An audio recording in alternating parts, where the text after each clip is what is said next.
Hello, everyone. Our special guest, Britton Day, and esteemed co host, Kino Isaac, who's in South Africa joining us, right? Um, Yeah. Britton, you and I had met a number of months ago, right? Hmm. And I had Yeah. discovered you on, what is it, like podcastguest.com. And I Yeah. thought that we had a connection and I was on your podcast. And the name of your website and your podcast, right, is The Suicide Monk, right? Yeah. Yeah. And I very much welcoming you to talking back to suicide. Can you start to share with us your journey? Oh, uh, uh, where would you like me to start? It's Anywhere you'd like, yeah. I mean, past, present, future. we'll just kind of give you a rundown of the basics and the kind of the beginning to now, and that beginning is filled with a lot of trauma, sexual abuse, physical abuse, emotional abuse, spiritual abuse, abandonment. You could go through the emotions, and um, I went through it. My mom is um, a very mentally ill woman, and in the 80s, even though there were resources, she's still very mentally ill. I mean, she's very mentally ill, but she she created a lot of abuse, and I think as I've talked to people and done the things, gone through life and studied, and it always seems like the mother's the last line of defense. And when she breaks down, the kids really suffer. And I have a great respect for women because they have the ability to teach even boys how to be strong men. And, we see a lot of single mothers, and they do this well because they're able to teach love, compassion, strength, discipline, all these things. I didn't get any of that. By the time I hit 10 years old, I don't have much memory of my childhood. And by the time I woke up at 10 years old, I had lost two grandfathers that divorced. My aunt died. We buried her on my birthday. I went home and had cake. And then right after that, I woke up. I don't remember that day very well. But birthdays are no good. Holidays are no good. They always came with punches or just some sort of knockdown drag out. Family turmoil all the way across. Um, and by the time I hit 12, I had come home to a new family that I'd never met. I was gone from home. And that's when suicide really became prevalent. I'll back up just a little bit. When I woke up at 10, I was shattered, totally shattered as a child. I had no identity. I didn't know how to deal with life. I cried every day. Nobody wanted to be friends with me. Nobody, I mean, I just carried through that portion. I was just the weirdest child, maybe emotional, damaged, broken, and other kids saw that. So I wasn't easy to be around because I was an emotional wreck. I still am emotional, but I'm not a wreck. Um, but by the time I hit 12, I started experimenting with suicide and seeing what the pain was going to be in different methods, cutting, thinking about pain, going through the processes of all those, and that seed blossomed. That seed blossomed because at 10 years old, my mom attempted suicide, and she was dead for 17 minutes. They brought her back. Don't know how. It was early, early 80s, and I didn't. That's a miracle that she came back. Um, I transferred all that damage, all that pain into. I built these walls as a kid for protection, and those walls became rage tantrums. It, Nobody wanted to touch me as soon as I started throwing a tantrum. Nobody around me. Soon I talked to my sister, and those started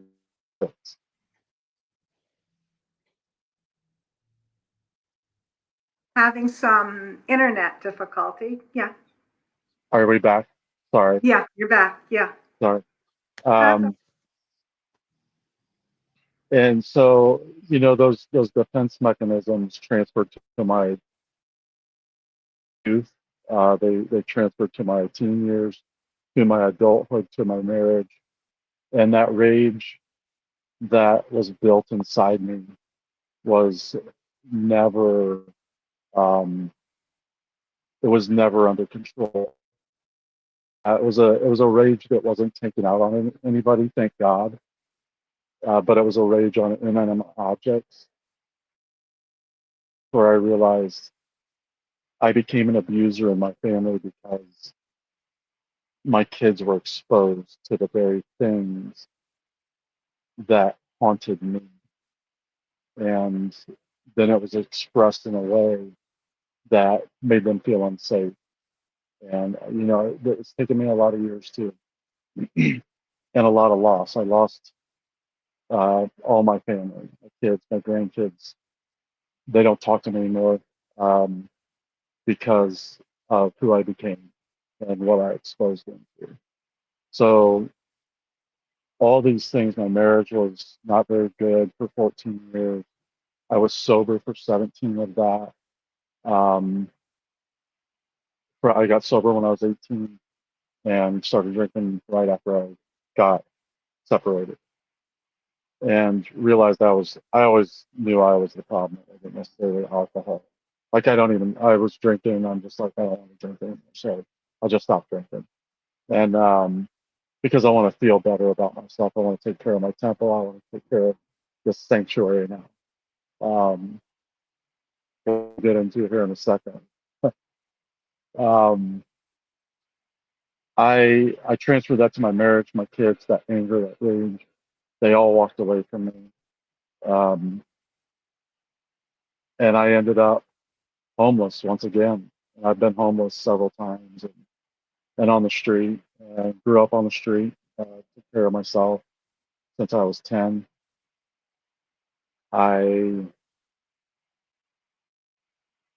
When I got divorced, I knew it would be the hardest time of my life, but I knew I needed to do that in a drastic way because I was becoming violent per se. I was starting to lose full control of my anger, and I had pushed my ex-wife down, and because I had asked her to, she was coming at me, and you know how people do the conflict, and I'm like, I need to walk away. After 14 years of counseling, I'm like, I need to walk away. Let me walk away. She kept jumping in front of me, so I swiped her, and she landed in the closet, and I paid a huge, huge penalty. I've never actually recovered. I was sued. I was became a felon. Her father was a police officer at the time, and it was a small town where they were from, and I really paid consequences for that. And so the suicide just kept rolling and rolling, loss after loss after loss. And then I was robbed, and it's like, yeah, you can never get ahead and never do anything right. And then you got these things coming at you that's rage and frustration and all these things. And so suicide was almost a daily thing for me for about 44 years. And I had a 7-year stint not too long ago where I was mostly free of those thoughts. I was about 25% depressed, 75% in, uh, doing really well. And but then it came back. I made a deal with God. I was like, if this ever comes back, I'm done. I can't do suicide again.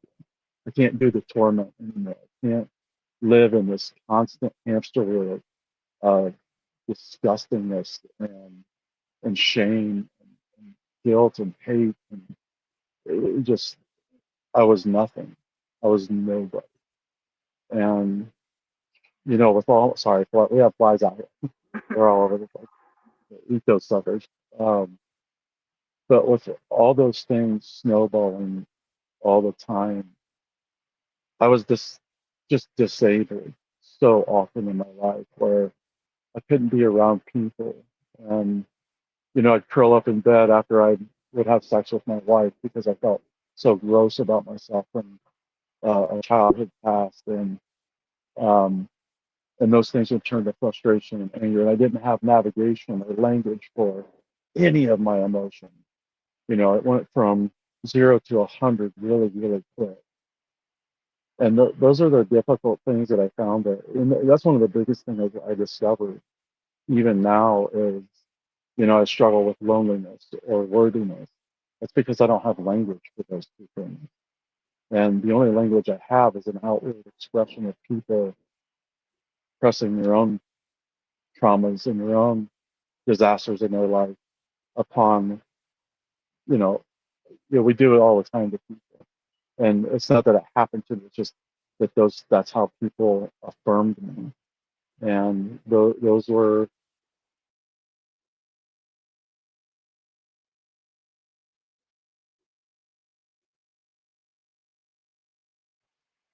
and I had to look inward.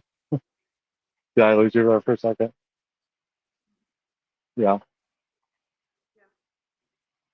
Yep. Can you hear? Yes, Am I? I can hear Okay. you. Want to go? You froze for a moment, but you're back again. Okay.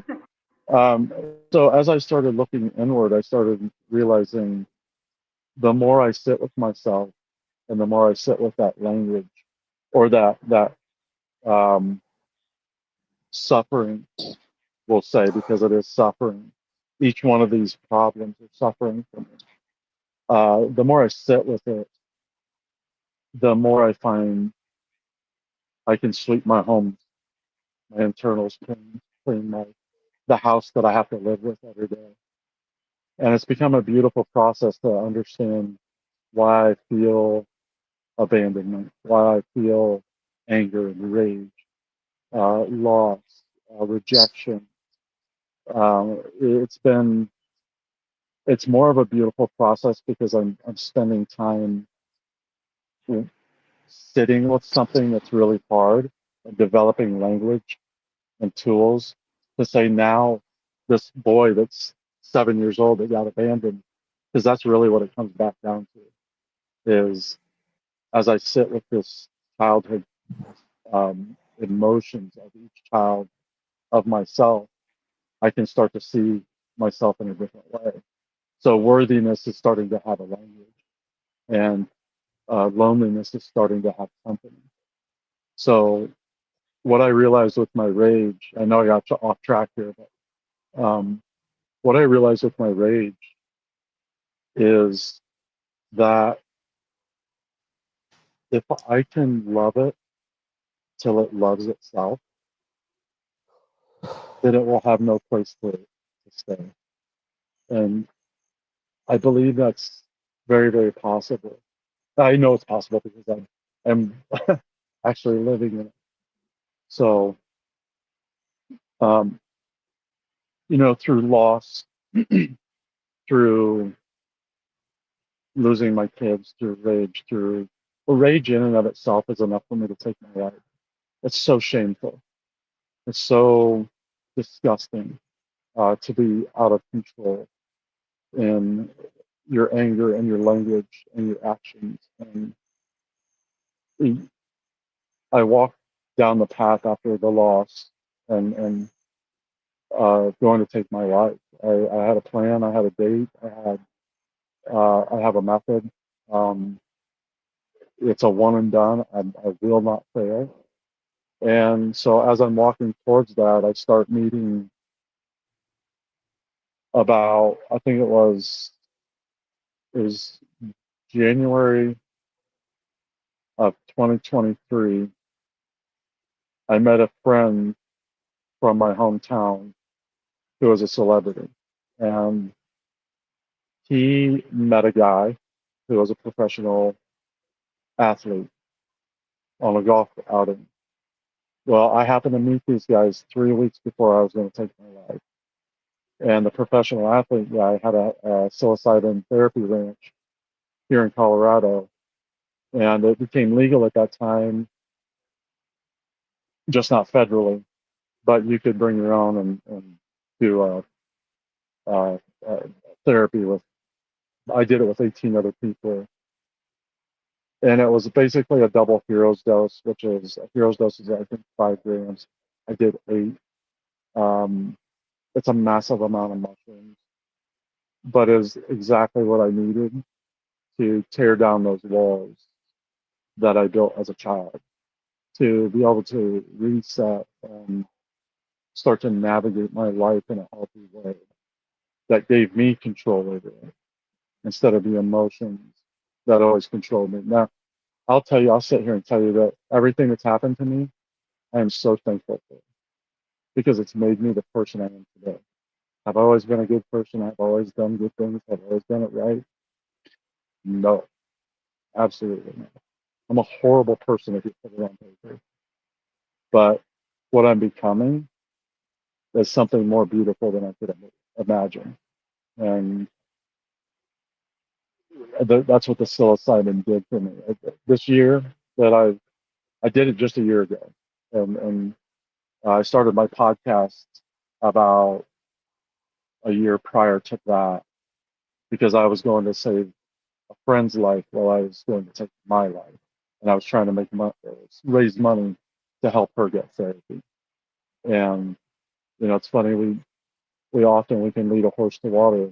I didn't really understand this until uh, I raised the money to help with therapy, and she refused. And it's like we can walk with people as far as they're willing to go.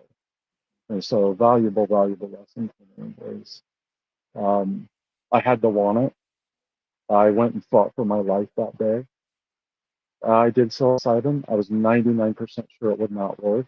I was 99% sure in 2 days I was dead because I was right in the very heart of where I wanted to go. And actually, I'm here. This is the place that I fell in love with the mountains. This is the place I wanted to rest myself. And now I get to enjoy it. Now I get to see it different. I get to see it in brighter colors. Not because I'm on mushrooms, but because life is more beautiful. So a lot's happened. We often it's a struggle still sometimes, but it's a struggle I get to sit with. It's a struggle I get to ask questions about now. Why is suicide the first answer? Why is rage the first answer? Why is shame the first answer? Well, it's because I feel this. Oh, well, why do you feel that? This. Oh, so it's not.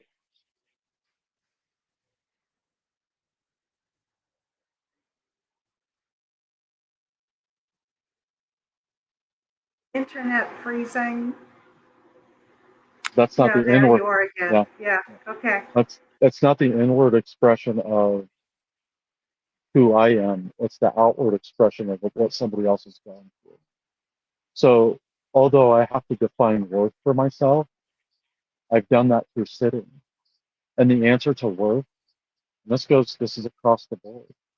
Worth, somebody's worth is immeasurable. It's not, it's not quantifiable. Because we breathe life, we are a gift. We are so worthy.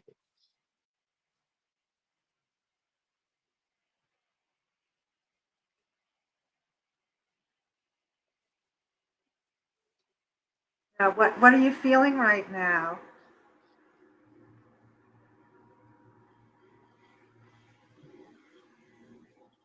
It looks deep.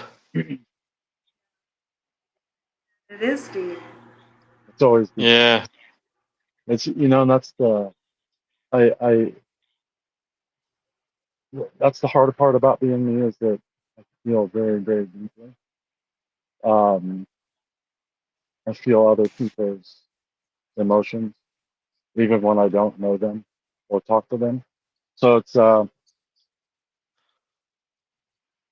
whatever they call that. I don't know. I'm not a big label guy, but You're a chosen one. yeah, they call that. I don't remember what they call it. Sorry, but um, it's those things strike me deeply because I've never had work, and I've always been alone. My first memory, one of my few memories as a child, is standing on a playground. I was about, I don't know, 5 or 6, and nobody wanted to play with me. I was at a preschool or school. I don't know how old, but I had no friends, and it was in New Mexico. My dad's job took us there. We were living in a trailer at the time, but next to an old guy who lived in a shack. Love that guy. I remember him. He used to feed me sherbet and get those little toads and catch them for me. And we'd hang out after school. Nice guy. And then, but standing on that playground, I had no friends and no one to talk to me. Nobody wanted to play with me. Nobody wanted to pick me. And that carried throughout the story of my life. And so dealing with that now is with loneliness. It is when my house is clean. Yeah, it may be uncomfortable to be alone, but when my house is clean, I'm comfortable with. I'm so at home wherever I am, and I think that's the beautiful thing. Instead of going insane in solitude, I'm getting better and getting healthy because I'm able to sit with the very person that tormented me for all my life. And so my mind is changing, my brain neuropathy is changing. Um, the rewiring is still happening. It doesn't That come what? with. That neuroplasticity. Yeah. Hmm.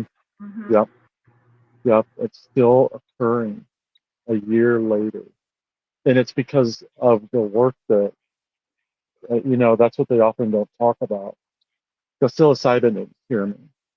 All it did was light the fuse and give me the ability to stand up for myself, and for the boy of Britain, for the man of Britain, for the failure of Britain, to stand up and say, we can do this.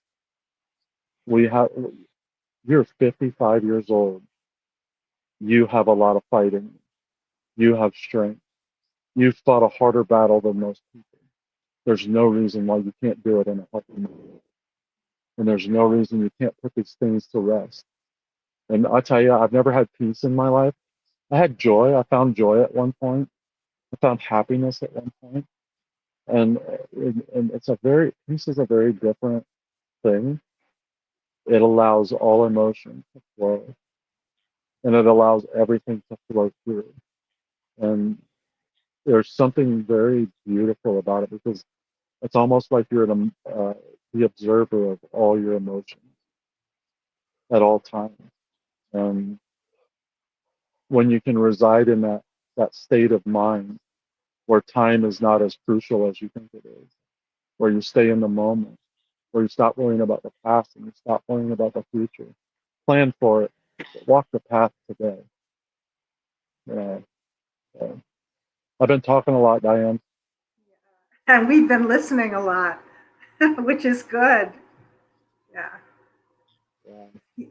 Britton, you talked about the rage, and you also talked about love. Could you talk more about the love that you're experiencing and the love that can be given as a healing balm, BALM, not BOMB, right? To rage and shame. Where does love come in as like a healing potion? Oh man, I'll tell you, this is a great question. It didn't come easy, but I did. So through a lot of pain, through a lot of suffering, through a lot of breakdowns, through many years of shattering, um, I realized in January, kind of an emotional break in my faith, and I was just like, I have no strength to fight anymore. And through that came this idea, and the idea was where my life is imbalanced. So food, spiritual, finances, physicality, my sanctuary.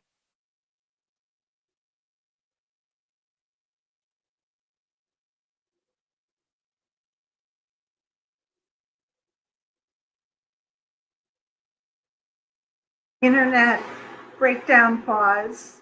We're both probably frozen.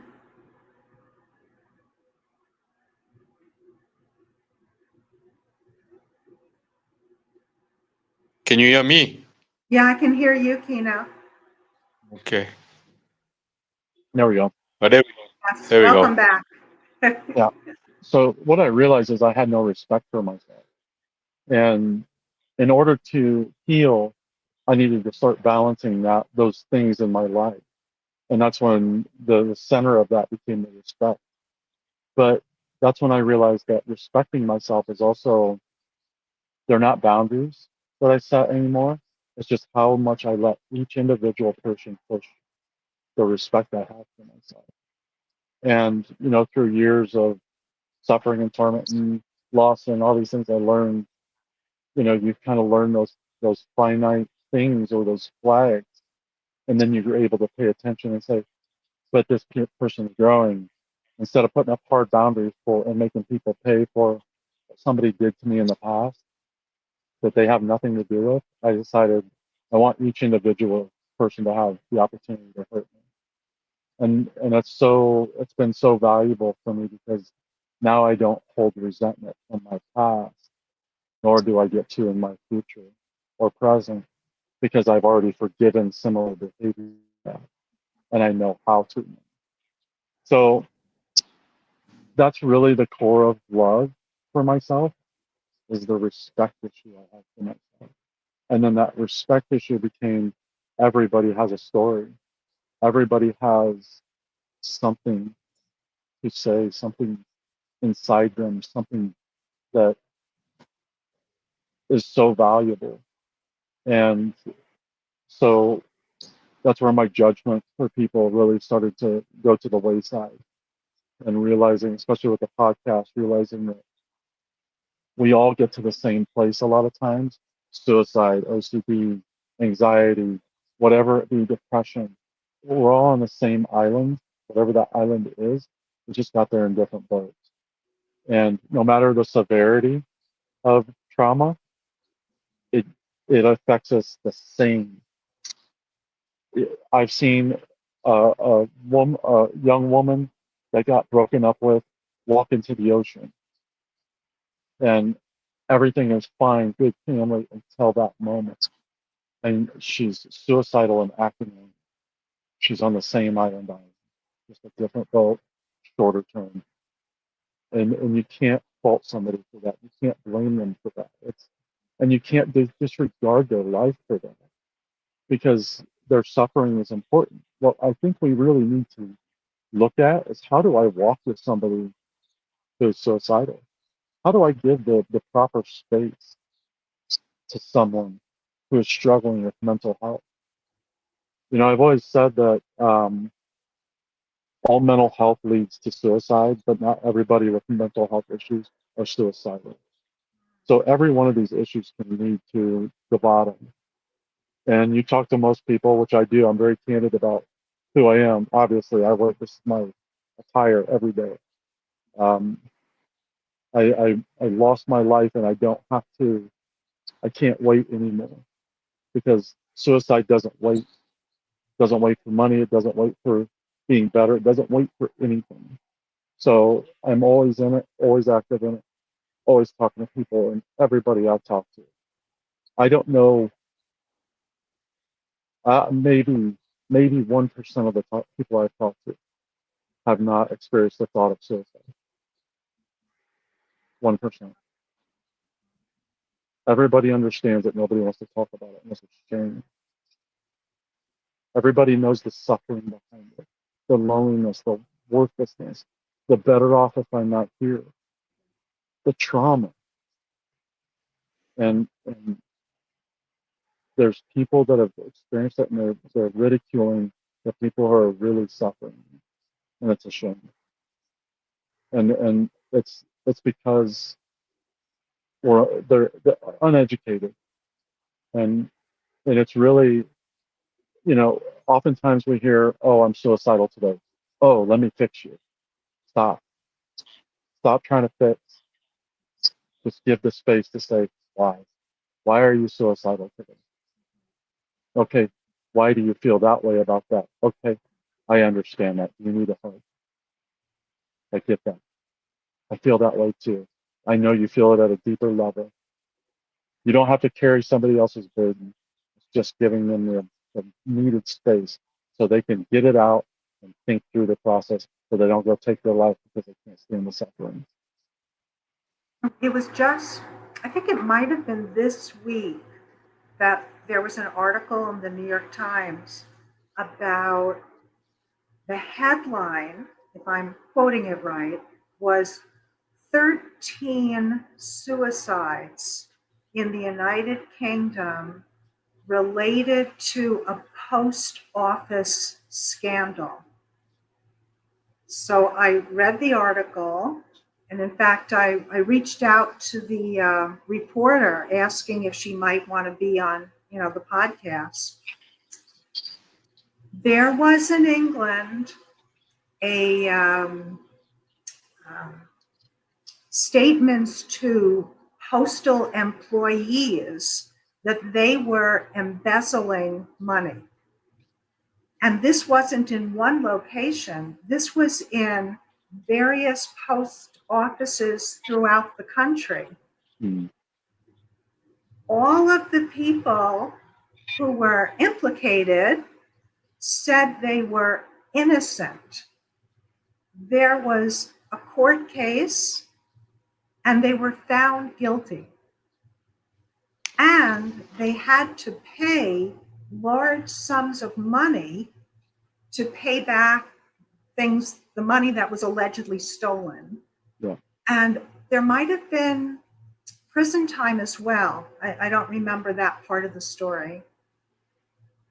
What ended up happening was that there was a company that was doing the accounting for the post offices, and that company was making errors in their reporting. And all these people were, as they said, innocent. And related to this scandal, 13 and maybe more people took their lives. And I had, in my wanting to know more and more about suicide and how to prevent that, I never had thought about that particular circumstance of somebody being accused of something and then shamed and belittled and in the court and reported upon, and all that, their whole life being destroyed. Yeah. And they're absolutely innocent. And the shame becomes stronger than their will to live. Well, it's not just a shame. It's knowing you're innocent and being your whole reputation is ruined. Yeah, in your community. exactly. I mean, I would correct myself. You lose it all. That they're feeling Yeah. some sort of shame and outrage and the rate, absolutely I don't know, to explode with this is wrong, but their voice is not being heard. Well, and then if you add, which a lot of people do, any sort of depression, that spikes it. Like it's gonna throw it right into a frenzy. And there's without people being able to say, okay, maybe this is true, maybe this is not. But this is where we get so sideways a lot of times, and that's a sad case, but it does happen because our court systems are not the best. I've experienced it myself, and not just from me, but from members of my family, and it's horrible. So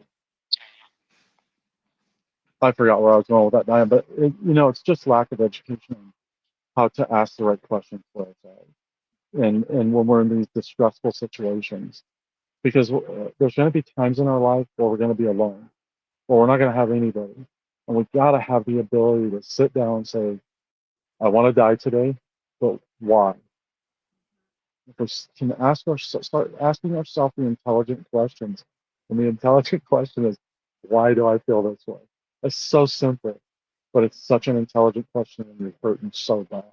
I'm thinking, Britton, that the part of us that's asking why has been able to separate itself Yeah. from the part that wants to be dead.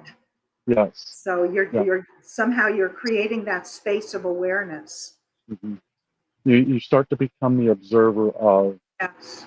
that outward thing that's going on in your life. Because if we start looking truly inward, really, like, has that silent voice ever tried to, like that little whisper of a voice, ever tried to lead you in the wrong direction?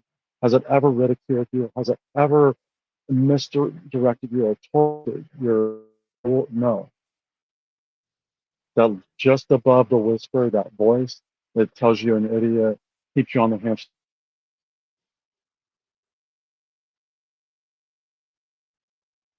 The light that's within us. Start to discover that my true nature is kindness, love. I want to nurture. I want to be nurtured. I want to, like, all these beautiful things are actually true about me. All these negative things are outward reactions of what I was taught about me and not true. And that's the difference. And really we have to stand up for ourselves to recognize ourselves. And that's the warrior mentality within us. I know you've been keenly listening. What are your thoughts?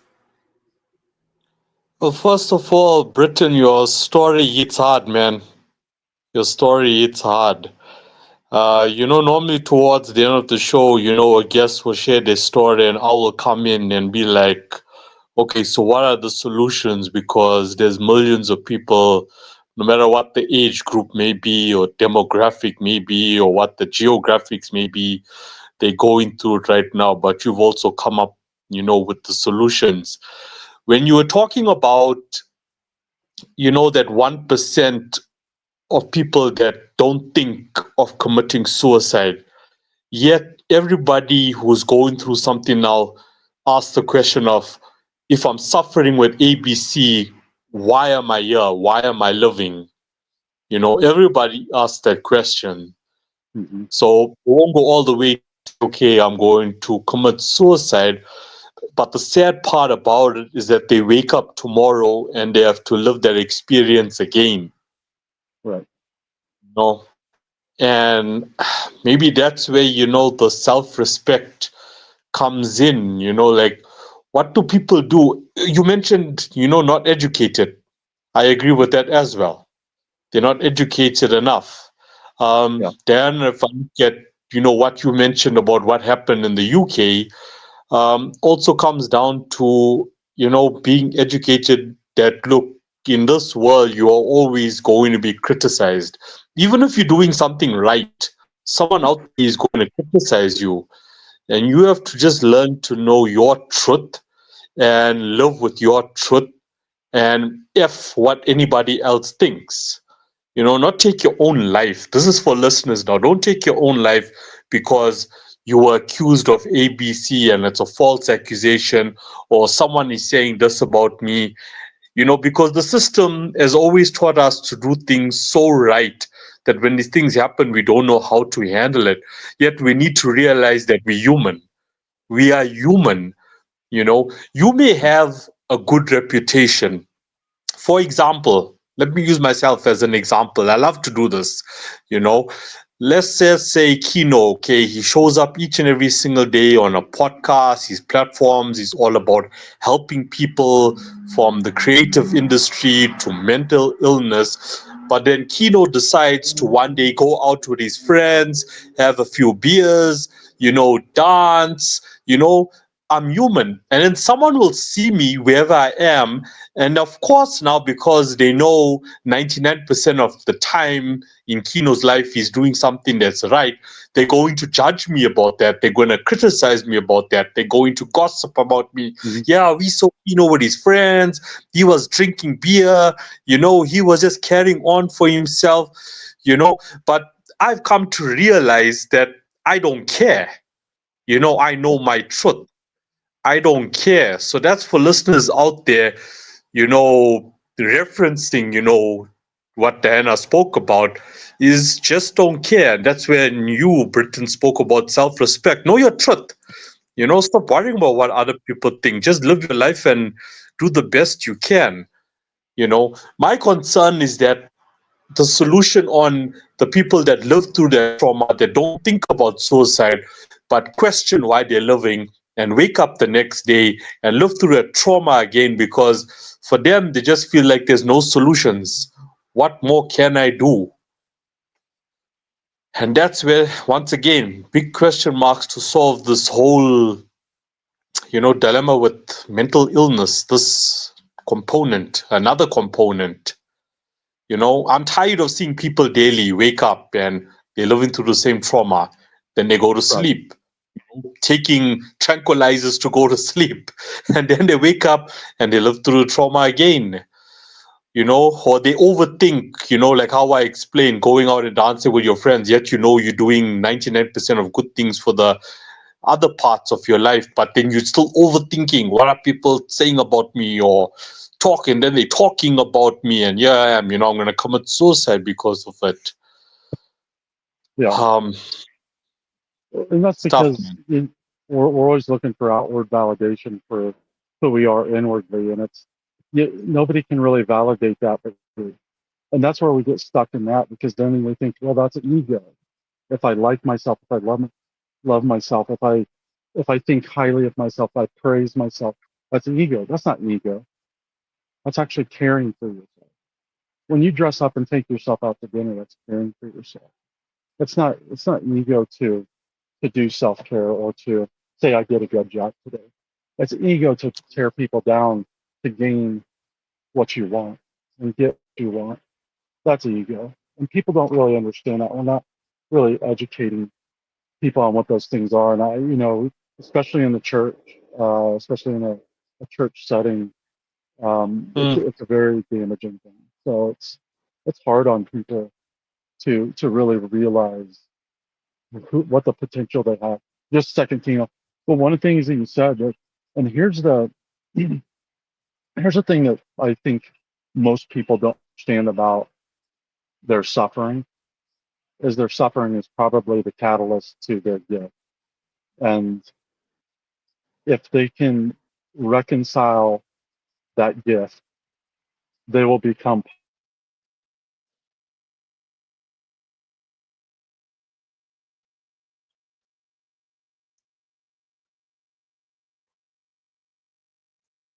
It's another pause. Yes.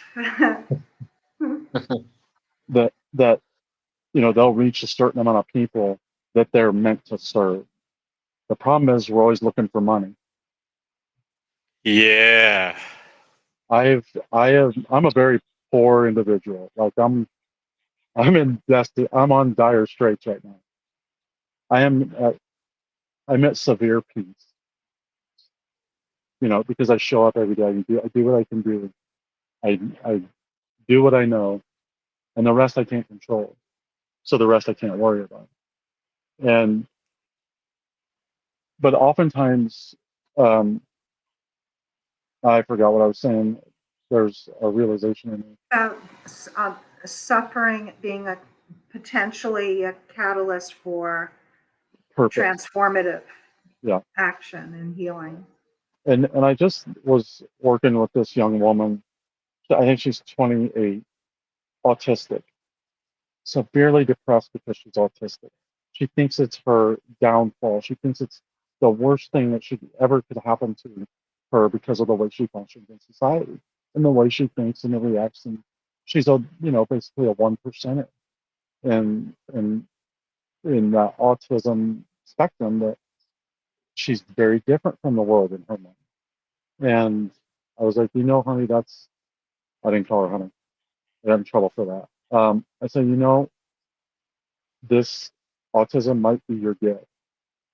So 2 weeks ago, um, I talked to her on the phone, and now she's going to do autism education for children and become, I don't know what, but she has now flipped her whole narrative that this is actually her gift.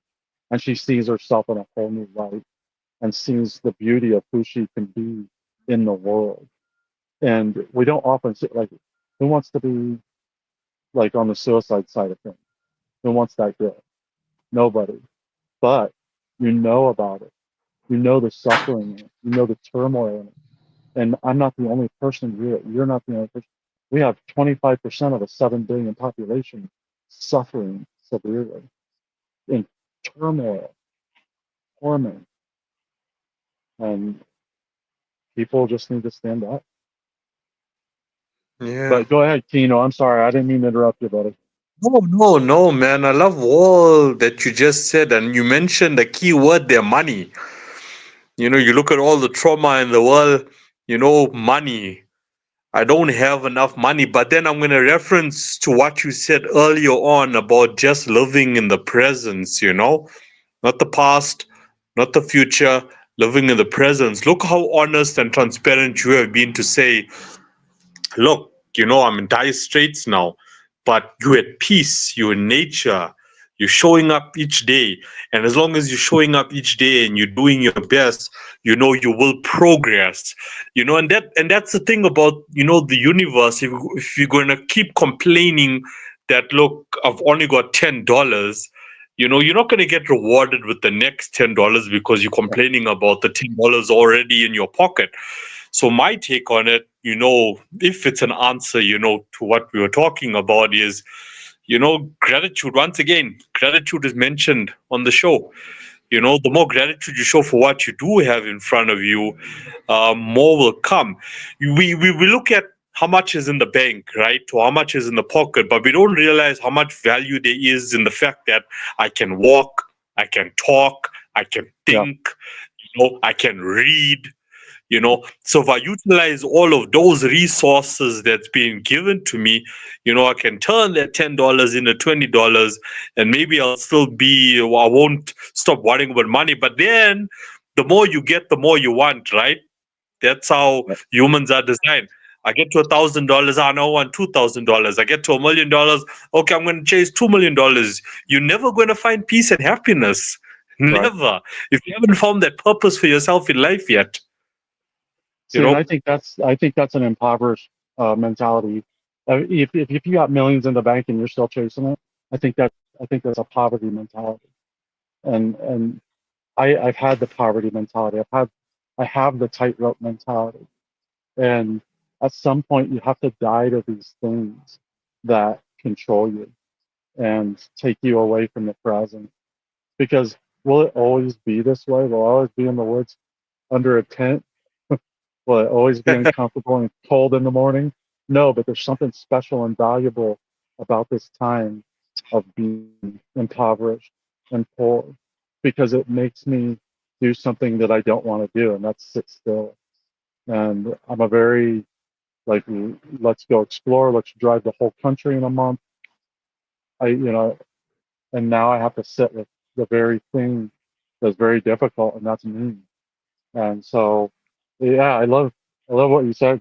That's it's a power. And you also learn more about Yeah, yourself, being in situations you don't want to I'm sorry. be Go. in. Oh, yeah, no, apologies. No, I was just saying, sometimes you end up in situations that you won't naturally be in or you weren't in 10 years ago, but you come out learning something new about yourself. Yeah. I would add to that though. What is that phrase? Like we always, until we don't, bring ourselves wherever we go.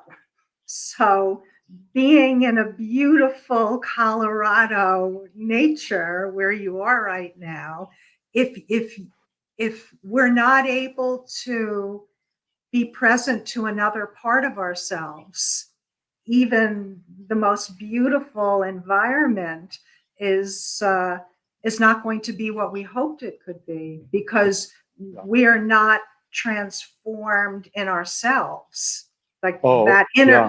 interchange that you were speaking of. And also that idea, I was listening to a video which featured, and I wish I could remember his name, a wonderful monk meditator, so articulate.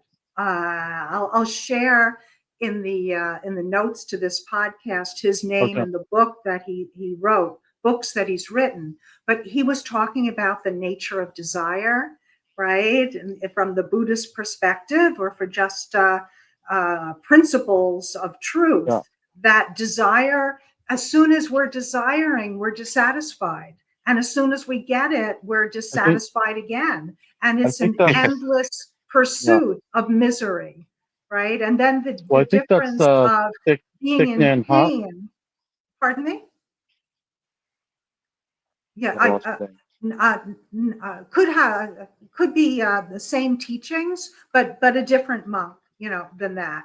And he was sharing his life story, and his life story was of having, just an entirely terrible critical voice telling him he was awful and he hated himself, he wanted to kill himself, and just endless internal suffering. And he went to the monastery in a totally broken state, wanting help. And then he stayed at the monastery for a year. It was a monastery where you could be there for a year, be a monk for a year. And then there was a choice about going on and not going on. And he ended up continuing at the monastery and doing their practices, which also included, not sure how long this lasted, but maybe years of not speaking. Yeah.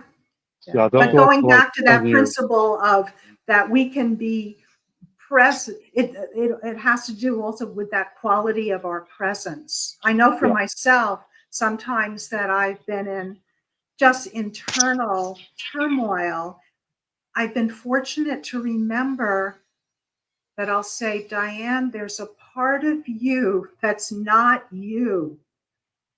That's perfectly well. Remember that. So it is in me, of me, but not the me, the little me that I'm experiencing now. Right? Yep. I'll just jump back just a little bit because I wanted to remind people of this. When have you ever not been sheltered? When have you ever not been fed? When have you ever not been clothed?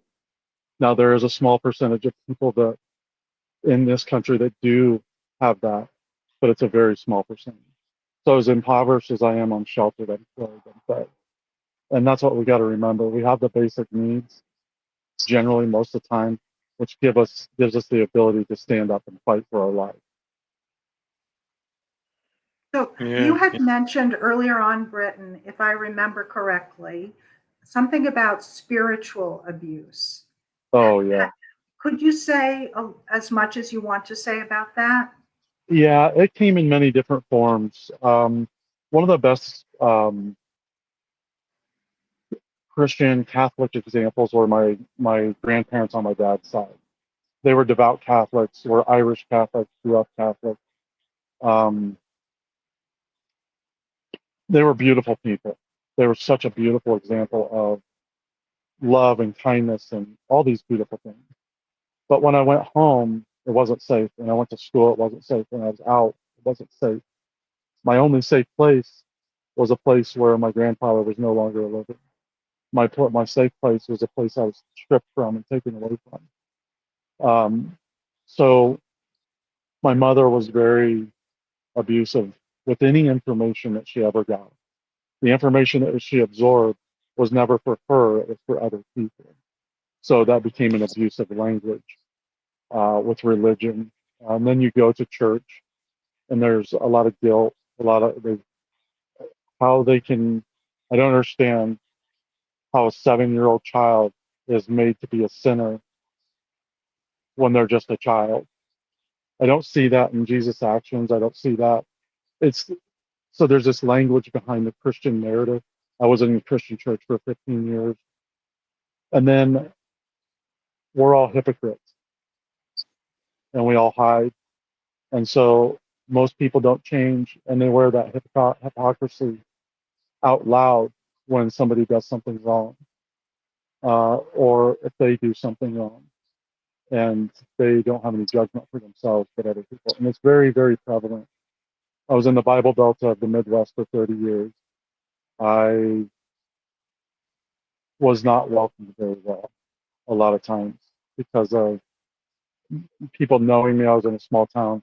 So, throughout the course of my Christian life, um, there was more abuse than good in it. And so I walked away from Christianity. I do still follow a spiritual path with Christ, God, the Holy Spirit, but I read for myself now. And I allow the word that was on God's tongue, the word that's written on our hearts, to guide me because I believe I have that connection because of Christ. So, and that's oftentimes what we don't do is sit with our very faith and our own spirituality to really find the narrative to our life that is maybe very different from somebody else's. God speaks to me very, very differently and puts things in my life very differently than he does the attending Christian.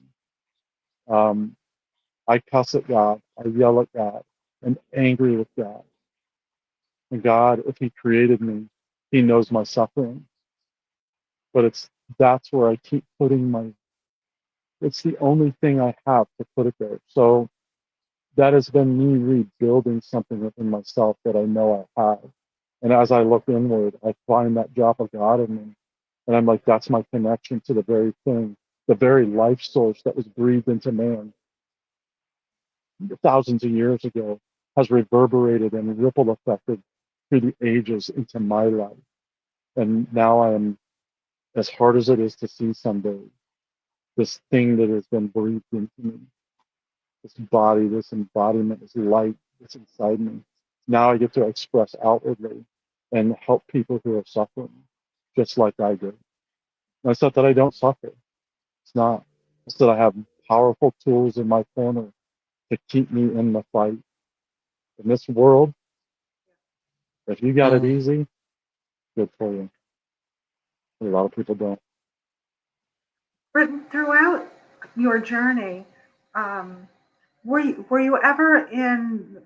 Well, I wanted to ask you when you were in school, as a child, elementary school, did any of your teachers notice Yeah, your there was always suffering? one. There was always one. So I would go to school every day and I would cry. I would, right before recess, I'd just emotionally break down. Um, so there was always a one teacher.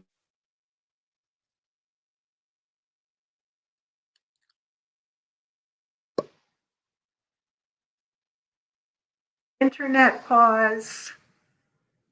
Yeah. Gotcha. Yes. So whenever it was just, nothing was safe for me wherever I went. And I knew I was going home to unsafe all the time. And so I started shutting down. Started becoming mean. My emotions were, when I You say had shattered, mentioned, Britton, you mentioned that there was one teacher, right, that would mhm, notice. What would that teacher do with the noticing? there wasn't a lot of, again, we're 1980 when I woke up, 79, 80. Um, and so teachers weren't as educated in mental health as they are now. It was more just compassion. And when a kid is crying like that, when it's so emotional, there's not much they can do but be present. And so while I'm sitting there face down on the desk, sobbing, she's grading papers in the dark. And there was always one teacher that noticed me that would try to help me with my education because I couldn't do both. Totally uneducated going through school. I was pushed through the system, literally pushed through the cracks. They didn't know what to do with me. And when I finally graduated, I was going to kill myself if I didn't graduate. And I went to my last teacher. I was like, I need a D.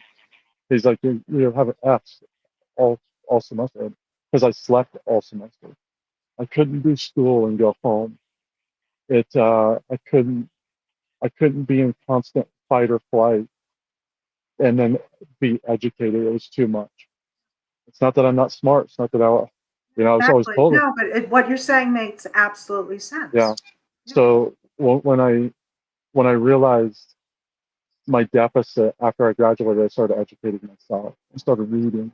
I'm still very uneducated in a lot of ways, like punctuation and some grammar. I look up words almost daily if I don't know something or don't understand something. I'm always trying to improve who I am, and since I was 18 years old, I've been doing it. And did you participate in any kind of talk therapy, Yeah, I've been in. referral to a counselor or a social worker or a psychiatrist? Absolutely. I've been in therapy since I was 10 years old. The problem with therapy for kids like me is we're smarter than the therapist. And generally, by the time a therapist catches up to solving the problem that we're in, we're already on to the next and moving forward and have already experimented with the things that are being asked of us to do. It's like, we already did that, already did that, already did that. Now, it's not that therapists haven't been able to speak into my life, but it's been very limited because I'm so introspective. I'm concerned about my outward everything because I've always been judged by it.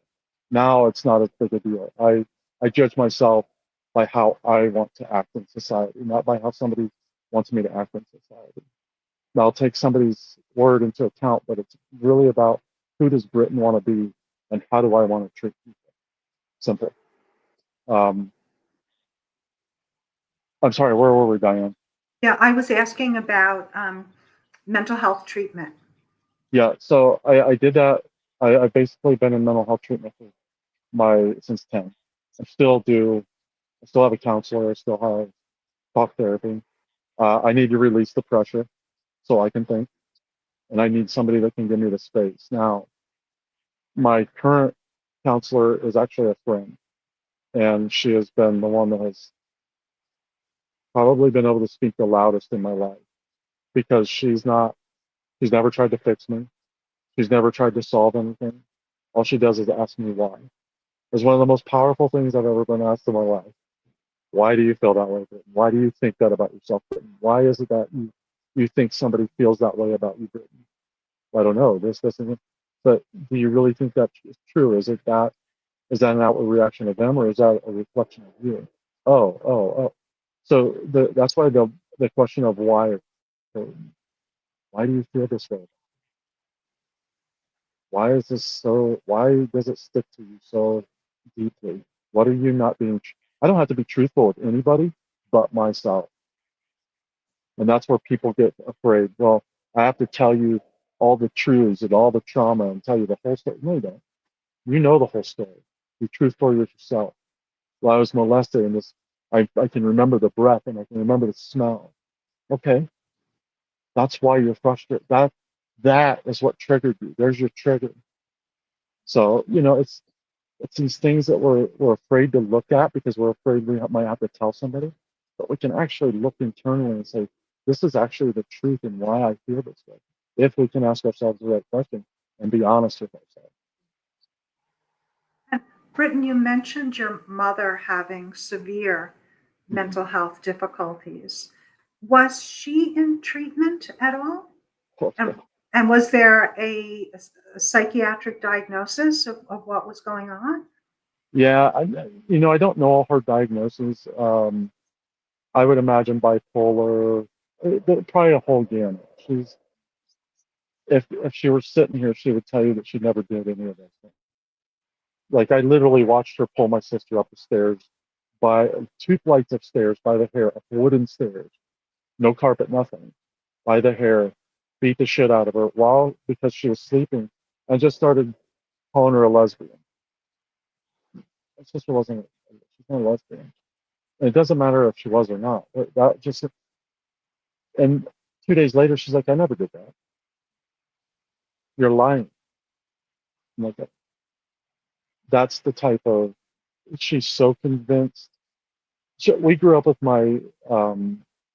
I think my sister was 13. My mother told her that she was a product of rape and that my dad was not her real dad, which is true. He was not her real dad. She's adopted. Um, but we grew up with the knowledge that my mother was raped, and that my sister. I mean, it was very clear often that my sister was a product of rape. It was never let down. I realized about 4 years ago that my mother was probably lying. She was 16 years old.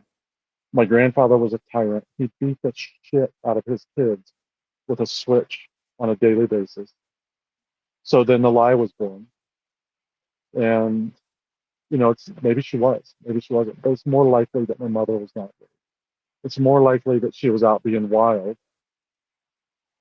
had sex, got pregnant, had my sister under the guise of rape. So my grandfather wasn't disgraced in his church, et cetera, et cetera.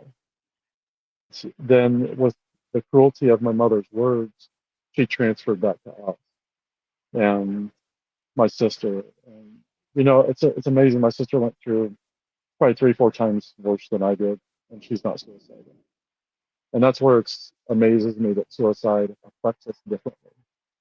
And we all get to that island of whatever that is, differently, but we're all on the same island. Generational trauma, right? And then there's always the chance of someone in that generational lineage of saying, no, Yeah. I'm going to be and live differently and break that terrible chain. And here's the thing, Diane, this is kind of important because I thought I was doing that.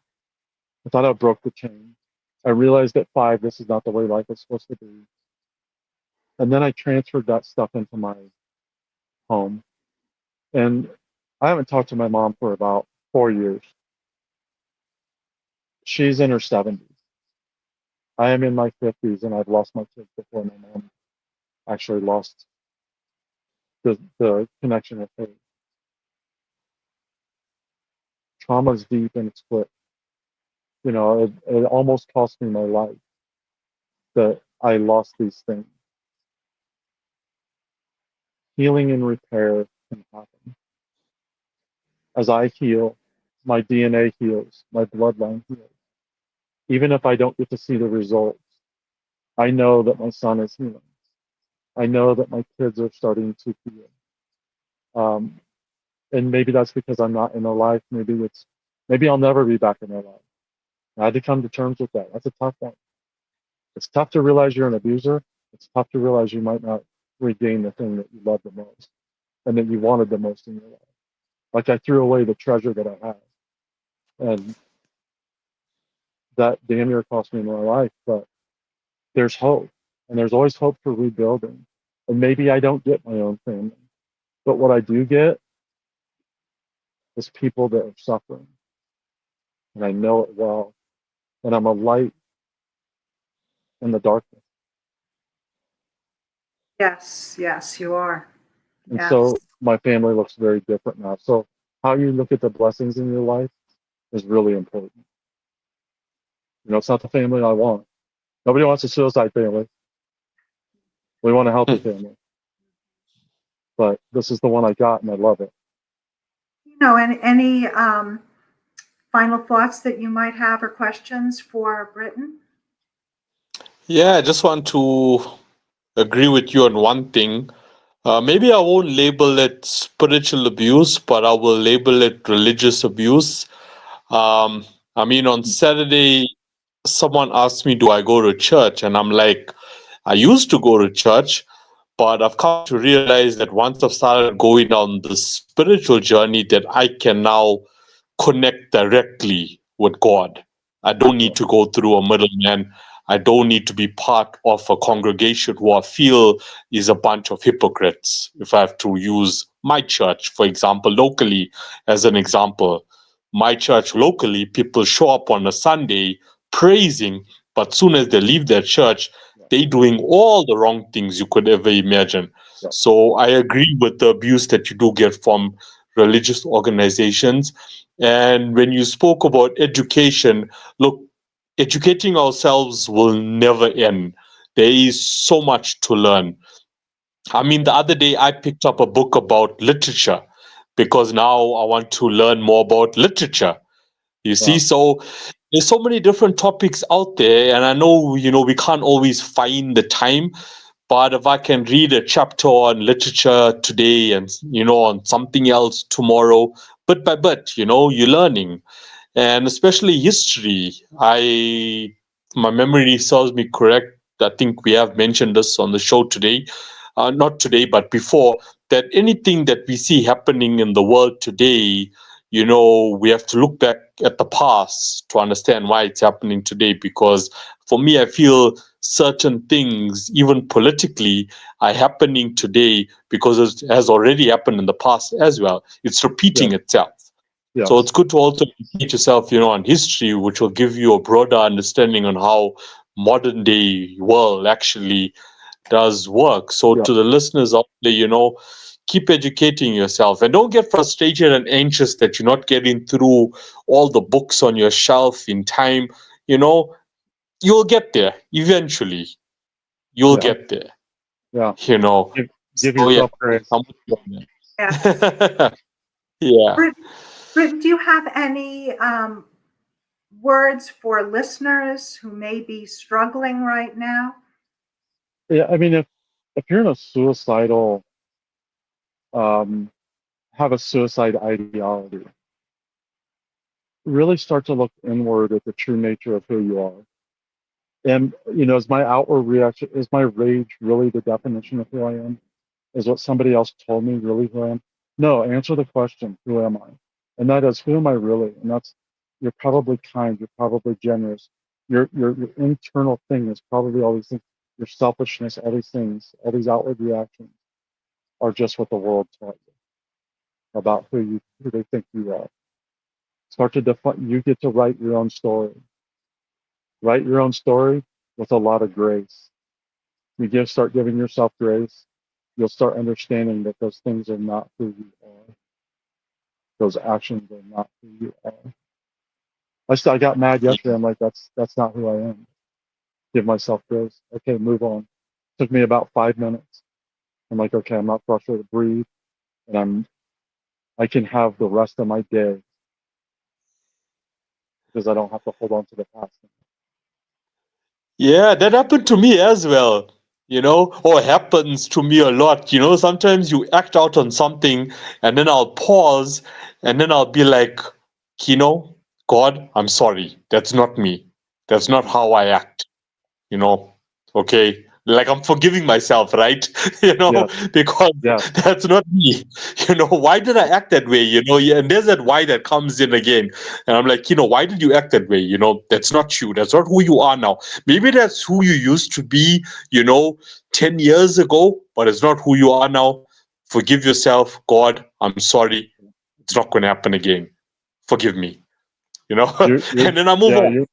Yeah, and I feel good about myself, you know? yeah, yeah, I'm shaking my head in agreement as you both were speaking that sometimes we think of others quote that we want um, others. I'm trying to figure out how this goes. The idea of like forgiving ourselves and also forgiving others, but that forgiving ourselves, sometimes we don't remember yeah, that we also deserve in the best of ways and meaning to be able to forgive ourselves. You yeah, know, maybe it was about 2 weeks ago. I was feeling just awful about something. I was really distorted in my thinking, and I was feeling awful, and I was telling myself that I was a failure, right? And that was actually not true. I was not a failure, but I was so merged with my thinking. That's exactly what I was thinking. But that element of forgiveness, right?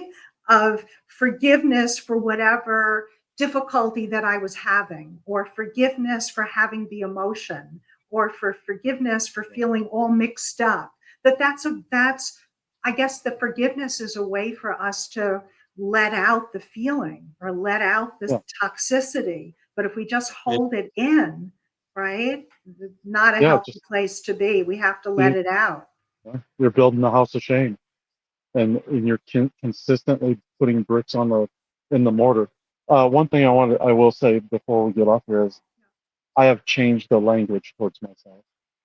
My verbal language outwardly in the story I tell other people about me, but also the internal language about all the things that I've failed in life.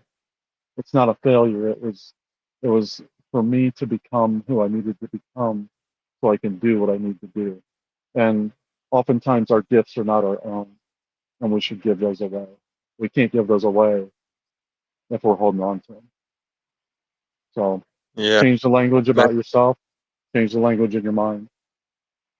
Britton, how that, can our listeners learn more about your podcast and your website, The Suicide Monk? Yeah, the suicidemonk.com, and then the Suicide Monk 07 on YouTube. And everything's, I mean, I'm still running the podcast. I'm doing some things on Spotify and stuff like that. And then I have Ashes to Life coaching, and that website will be up soon to help people walk out of that darkness. And then I'm going to start a foundation to help people fund some of those therapeutic needs in their life. So we got some nice. exciting things coming. Thank you I'm sorry. so Yeah. much, Britton, for Cool. sharing all about your journey and all that you've learned, and sharing your gifts. Well, thank you for having me on. This has been a pleasure. We went a little bit over. So. That's okay. What were you Okay, going to say, bye, Tina? everybody. Bye. Right. What were you? Thanks, Ben. Bye. Thank you. All right. Bye bye. Thank you.